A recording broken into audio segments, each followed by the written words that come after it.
Antoine Griezmann est le joueur le plus surcoté de la génération de foot actuelle. Oui, je ne me suis pas trompé, j'ai bien dit surcoté. Je savais que cette vidéo, c'était pas une bonne idée. Je vous explique tout en détail. Vous allez m'arracher dans les commentaires encore une fois.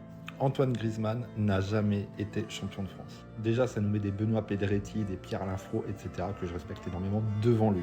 Ne me dites pas, il a jamais joué en France. Il me semble qu'il est de Mâcon. Mâcon, c'est en France. Bon.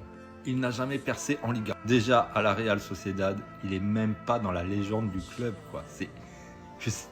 Il est parti parce qu'ils n'arrivaient pas à s'imposer. À l'Atlético, très moyen, extrêmement moyen. Sa saison actuelle, j'en parle pas. Ses postes, il était attaquant, maintenant il est milieu.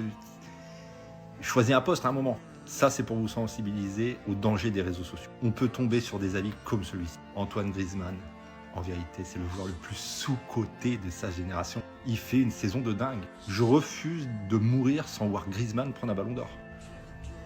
Et du coup, mon avis, extrêmement impopulaire. Il devient de moins en moins impopulaire. Vous allez me dire si c'est une dinguerie ou pas en commentaire.